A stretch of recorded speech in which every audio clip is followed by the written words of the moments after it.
Hello and welcome. Before we get into today's stories, be sure to subscribe to my channel. Also, let me know in the comments where you're watching from. On a night in 2006, a medical student walked into a bar and was never seen again. Surveillance cameras captured every person who entered and exited that night, except for him. Nearly 2 decades later, investigators still have no more answers than they did the day he vanished. Brian Schaffer was a 27-year-old med student at Ohio State who disappeared on the night of April 1st, 2006 in Columbus, Ohio. He was smart, social, and seemed to have a lot going for him. He was studying to become a doctor, dating another med student named Alexis Wagoner, and planning a spring break trip to Florida with her. Some even think he was planning to propose. But behind the scenes, things weren't totally perfect. His mum had passed away from cancer just 3 weeks earlier. His friends and family said he was devastated, but not suicidal. He threw himself into his studies and was looking forward to the vacation. His dad later mentioned how burnt out Brian seemed from school, and even questioned why he went out that night at all. Still, it was the start of spring break, so on that Friday night, Brian decided to go out. He grabbed dinner with his dad at 6 p.m, then later met up with his roommate Clint Florence to hit the campus bar scene. They started off at a place called the Ugly Tuna Saloona around 11 p.m, where Brian also called Alexis and told her, "I love you, and I'll see you in just a couple days." As the night went on, Brian, Clint, and a friend named Meredith Reed bar hopped around the area. Everyone who saw Brian that night said he seemed in good spirits, happy, relaxed, and definitely not someone who seemed like he was in a dark place. Around 1:15 a.m, Meredith drove everyone back to the Ugly Tuna Saloona. Security cameras caught Brian and the group walking back into the bar. He looked totally normal, chatting with people while a local band played inside. At about 1:50 a.m, video shows Brian stepping outside and talking to 2 women near the entrance. A few minutes later, around 1:55 a.m, he turns and walks back inside the bar. And that's it. That's the last time anyone ever sees him. After that, it's like Brian vanished into thin air. Security footage from all the exits, front door, side door, shows everyone leaving the bar but not Brian. Cameras from nearby places like other bars and the theatre across the street also never picked him up. When the lights came on at closing time around 2 a.m, Brian was nowhere to be found. Clint and Meredith searched the bar, checked the bathrooms, and kept calling his phone but got no answer. Eventually, Clint figured Brian had just left on his own, maybe headed home, and they both went back thinking he was already gone. But he wasn't. By the next morning, April 2nd, people were starting to worry. Brian's girlfriend, Alexis, tried calling and texting him, but both went straight to voicemail. That wasn't like him, so she reached out to his dad, Randy. Randy drove out to Brian's apartment in Pickerington and found everything exactly how Brian had left it. His car was still in the driveway, his bed was made, his books were untouched. Nothing looked out of place, and nothing suggested he had planned to leave. Even more worrying, Brian was supposed to fly to Miami with Alexis later that same morning. When he didn't show up at the airport, it really hit everyone that something was seriously wrong. That day, his family filed a missing person report with Columbus Police. The search started right away. Police, family, and friends put up posters and spread out across the Ohio State campus and surrounding neighborhoods. They searched the banks of the nearby Olentangy River, since there were rumors Brian might have somehow ended up in the water, and because a few other college-age men had drowned in local rivers in recent years. They checked creeks, drainage ditches, dumpsters, alleys, homeless shelters, hospitals, anywhere someone might have ended up. Still, there was no sign of Brian. Detectives interviewed pretty much everyone who might have seen Brian that night. His friends, Clint and Meredith, the Ugly Tuna staff, even the band that played at the bar. In total, over 100 people gave statements. Investigators carefully traced Brian's movements on surveillance footage. They saw him go into the Ugly Tuna at 1:15 a.m, and again at 1:55 a.m, after briefly stepping outside to talk to a couple of women. But after that, nothing. He was never seen leaving. The weirdest part. The building was under renovation at the time, and while most exits were covered by cameras, there was one spot that wasn't, a service exit near a freight elevator. Some think maybe Brian left through there, either by accident or on purpose. But detectives weren't convinced. They brought in cadaver dogs to search that area, including the bar's roof and other service zones, and found nothing. No trace of Brian anywhere. Police followed every lead they could. They checked Brian's phone records and credit card activity. Nothing had been used since the night he disappeared. As tips started going viral online, investigators stayed cautious. One internet theory suggested that Brian might have been a victim of the so-called smiley face killer, but there was no evidence to support it. The smiley face killer idea is basically an urban legend that popped up in the early 2000s. It came from a few retired detectives who believed a group of serial killers was targeting college-aged men, guys who were athletic, smart, and well-liked, who later turned up drowned in rivers or lakes. The killers supposedly left smiley face graffiti near where the bodies were found. It's tempting to consider that theory, basically the idea of a serial killer or killers marking their victims with smiley face graffiti. But the truth is, there's no solid evidence behind it. The FBI and other law enforcement agencies looked into it and found no real connection between the cases. Most of the deaths were ruled tragic accidents involving alcohol and water, not part of some hidden crime ring. One especially strange lead came about 6 months after Brian disappeared. Alexis, still calling his phone every night, was shocked when it actually rang instead of going straight to voicemail. The phone company traced the signal to a cell tower in Hilliard, about 14 miles from Columbus. For a moment it felt like a breakthrough, but police later said it was probably just a technical glitch. Then in 2008, 2 years after Brian went missing, tragedy struck again. His father, Randy, died in a freak storm accident. Randy was in his yard in Baltimore, Ohio, clearing debris and doing cleanup work after the storm. While doing this, a branch or heavy object blew loose and struck him, killing him instantly. At the time of his death, Randy had remained one of the most committed people in the search for Brian. He frequently posted updates, helped organise search efforts, and maintained a memorial site. His obituary even included a message hoping for Brian's return. Not long after, someone left a message on Randy's online obituary claiming to be Brian, saying he was alive and living in the US Virgin Islands. It sounded hopeful, until police traced the post to a public computer in Ohio. Just another cruel hoax. Despite the dead ends, the case has never been closed. The Ohio Bureau of Criminal Investigation and Columbus PD have kept it open, and in 2021 they even released an age-progressed image showing what Brian might look like today. But to this day, Brian Schaffer has never been found. As for Brian's girlfriend, Alexis was absolutely heartbroken after he disappeared. They had been planning a spring break trip together, and a lot of people thought Brian was going to propose during that vacation. In the months that followed, she stayed really involved in the search, kept in touch with his family, and even called his phone every night, just hoping for some kind of miracle. But as time went on and no real answers came, Alexis slowly stepped away from the spotlight and decided to move forward with her life. She eventually got married and had kids, starting a whole new chapter. Android 31 out of service. I don't like his windows. Wait a minute, is Amberly here? Amberly? She passed away. What? You did what? I can't hear you. Nice child. Okay, hold on, come here. Where is she? Just put her hands where Where is she? Watching something. She's in the back. In mid-December 2022, while Independence, Kentucky was settling into the routine of the holiday season, something was already wrong inside a small shared home on a quiet street. Amberly Nicole Harris had stopped showing up for work. For 2 years, she'd been dependable at Bluegrass Quality Meats, working in quality assurance without missing shifts. Her absence stretched from one day into several, and by December 15th, her co-workers knew this wasn't normal. Concern turned into alarm, and a welfare check was requested. Police arrived at the residence Amberly shared with her boyfriend, 55-year-old Tommy Pell. When officers announced themselves and asked if Amberly was home, Tommy answered calmly. He told them he shot her and now she was in the back of the house. Android 31 out of service. I don't like his windows. Wait a minute, is Amberly here?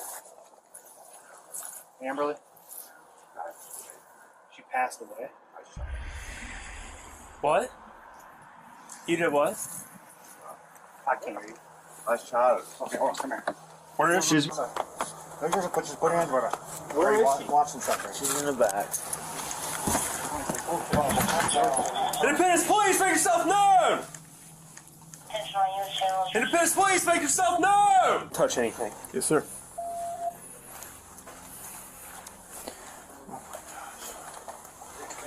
When? When did you do this? What's your name? Tommy? Okay. Just sit in your car. Yeah, we'll work that out in a second, but I gotta make sure my guys inside are okay.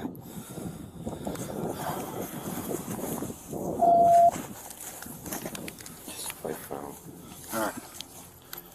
Rungi, you guys good? Yeah, we're good. All right. Hold on. I'm sorry. Okay. Tommy, I'm gonna read you something real quick, okay? Miranda right. Yeah.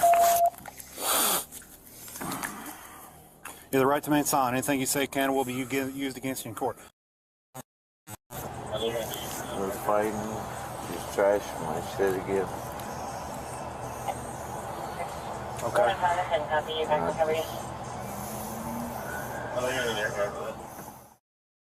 Started the fight. So trashing my shit. What's going on? You shot your girlfriend? The officers moved through the residence, calling out, clearing rooms, and then reached the bedroom. Amberly was lying on the floor. She had been dead for days. Tommy had been sleeping in the same house with her body. As the investigation unfolded, it became clear this was not the first time police had been called because of violence between the couple. Earlier in 2022, Tommy had been arrested for attempting to strangle Amberly. That case never moved forward because she chose not to cooperate with prosecutors. It was his second arrest for domestic violence, and had it resulted in a conviction, he would have faced 5 to 10 years in prison. Instead, he received probation and anger management classes. Amberly remained with him. When questioned about what happened, Tommy said the two had been fighting. He admitted that during an argument he shot her. The weapon was a 20-gauge shotgun. Investigators would later uncover another detail that reframed the entire timeline. 1 month before Amberly was killed, Tommy had taken out a $20,000 life insurance policy in her name. That information did not come up in his initial explanation. As he sat in the interrogation room, the weight of what he had done appeared to hit him. Tommy became physically ill and was transported to a hospital, where he was treated for dehydration before being returned to custody. He was formally charged with murder and domestic violence. Under Kentucky law, domestic violence murder is a capital offence, carrying a potential sentence of 20 to 50 years or life in prison. Amberly Harris was 32 years old. She was a mother of 3, originally from North Carolina, described by those who knew her as free-spirited and well-liked. She had struggled with addiction for years and had recently been doing better, working steadily and rebuilding her life after relocating to Kentucky. One neighbor says Powell seemed like a nice guy. He was absolutely seemed like a great guy. I've seen him help the maintenance man a couple times. I mean, very helpful person. Never could imagine what he did. Like, it's crazy. But another neighbor says she always felt like something was off. It didn't take long to figure out. You don't really want to spend a whole lot of time with Tom, but he's my neighbor. What Powell told her, I've done a bad thing, and I might get in trouble for this. It's unclear how long Harris had been dead before police did the wellness check. That's still part of the investigation. But I knew what he was. Okay, so I'm staying the distance, right? There's no way that man's getting anywhere. He's not going to put a foot in my home. Court records show Tommy Powell has a history of domestic violence. November of last year, he was arrested for strangling Amberly Harris. And there's another domestic violence charge on his record back in 2010. In a case like this is the prosecutor's worst nightmare, where a victim hasn't followed through in the past, and unfortunately the domestic violence escalates until she's the victim of a homicide. At sentencing, Tommy Pell pleaded guilty. He asked the court to consider his military service in the Navy, along with a history of mental health struggles and addiction. The judge considered the request and denied leniency. Tommy Pell was sentenced to life in prison. In court, his attorney read a letter of apology addressed to Amberley's family. The family rejected it. Amberley was gone, and nothing could undo what had been done.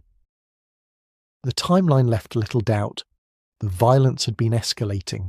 The insurance policy had been secured. The argument had ended with a shotgun blast. Amberley Harris never made it back to work. She never made it out of that house, and the man who killed her would spend the rest of his life behind bars. We still don't have her. She's still gone. There'll never be any room for forgiveness. I understand and accept that. Powell's attorney read an apology letter addressed to Amberley's family in court. I would never accept it. I don't believe it. If he cared for her, he wouldn't have done what she did.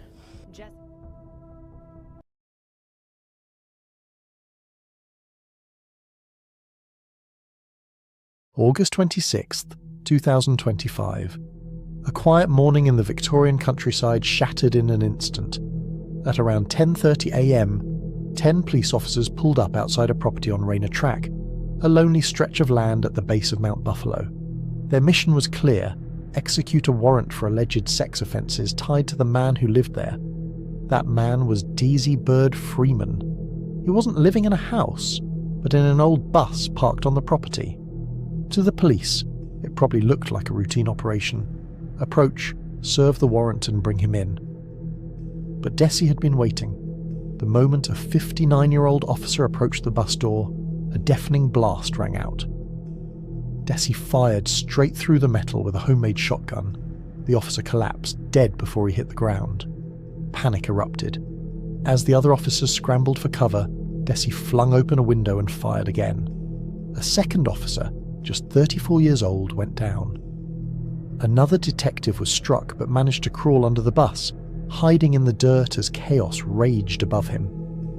By the time the smoke cleared, 2 officers were dead, 1 was wounded, and Desi had vanished into the bushland, armed not just with his homemade weapon, but also with pistols taken from the fallen officers.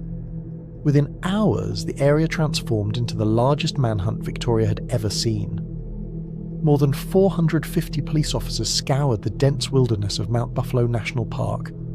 Helicopters buzzed overhead, roadblocks went up, and residents were warned: stay inside, lock your doors. The hunt for Desi Freeman had begun. After the gunfire fell silent at Rayner Track, chaos spilled into the mountains. Desi Freeman had vanished into the thick bushland of Mount Buffalo, armed with stolen police pistols and the survival skills of a man who lived off-grid for years. Within hours, the sleepy community of Porpanka was transformed into a locked-down zone. Residents were warned to bolt their doors, stay inside, and trust no one, because whispers soon surfaced that Desi wasn't entirely alone. The police believed members of the community were helping him, hiding him, maybe even feeding him. 5 days later, on August 31st, Desi's wife, Molly, broke her silence through her attorney. Her words were careful, but heavy. She expressed condolences to the families of the fallen officers and distanced herself from Desi's anti-authority beliefs. She said she respected the work of the police. It was the first public sign of how far Desi had drifted, even from those closest to him. But Desi remained a ghost. No sightings, no tracks, just silence and fear. On September 5th, the government offered a staggering $1 million reward, the largest in Victoria's history, for information leading to his arrest.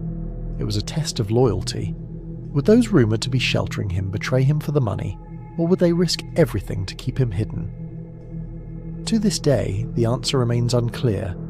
Before the chaos on Rayner Track, there was a life shaped by extremes. Desmond Christopher Philby, known to the world now as Desi Freeman, was born in the late 1960s and grew up in Melbourne, Australia. In 1977, his family moved 200 miles northeast of Wodonga, a quieter town where he spent his formative years. Even as a young man, Desi's worldview was coloured by intensity.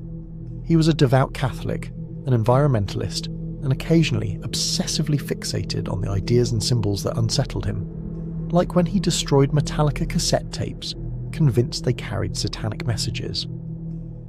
As an adult, Desi drifted through various jobs: freelance photography, diving, rock climbing instruction. But stability eluded him. He eventually relied on welfare and a disability pension, while nurturing deep-seated anti-government and anti-police beliefs. He declared himself a sovereign citizen, changed his name to Desi Freeman, and embraced a philosophy that put him above the law. Every minor confrontation, every disagreement with authority, reinforced his sense of entitlement. In the Philippines, he met Amalia, who went by Marley. Their romance led to marriage and 3 children. Upon returning to Victoria, Desi's relationships with neighbours were fraught. He became notorious for disputes, lawsuits over alleged drone surveillance, attempts to arrest magistrates, and frequent confrontations with authorities. By 2018, his estrangement from family deepened. Christmas gatherings became a stage for preaching apocalypse and railing against law enforcement, a foreshadowing of the violent stand he would take years later.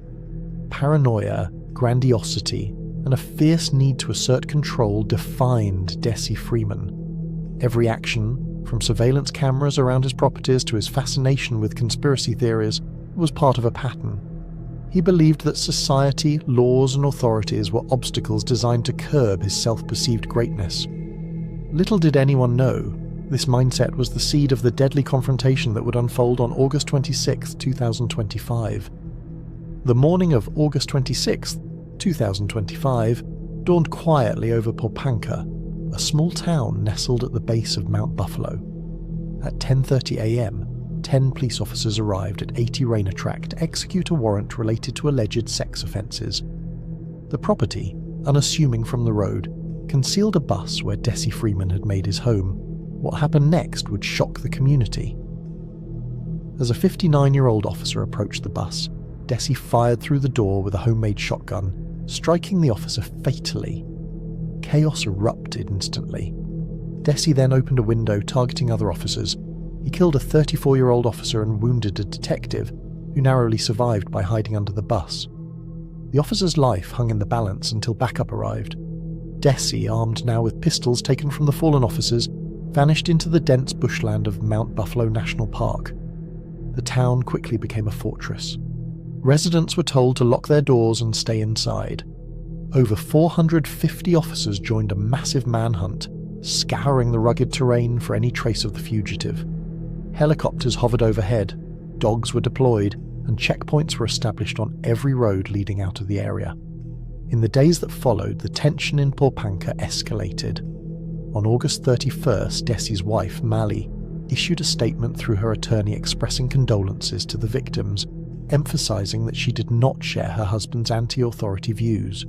By September 1st, police announced that locals had reportedly been assisting Desi, complicating the search.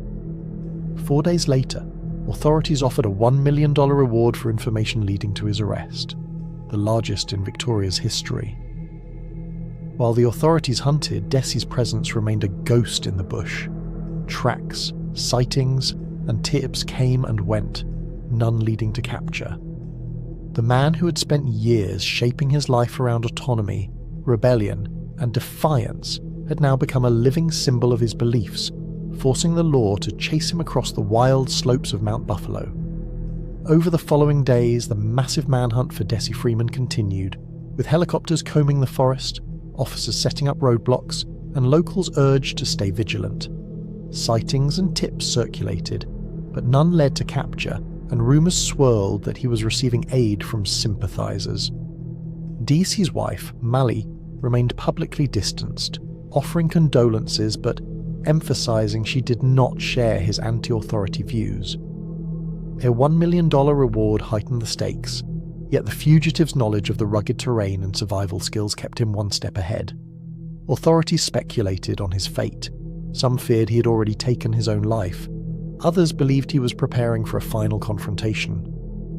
As time passed, the tension in Popanka remained palpable, leaving the community and police alike uncertain whether Desi Freeman would ever be found alive or dead, and the case became a haunting reminder of the danger posed by a man driven by extreme beliefs and unwavering defiance of the law.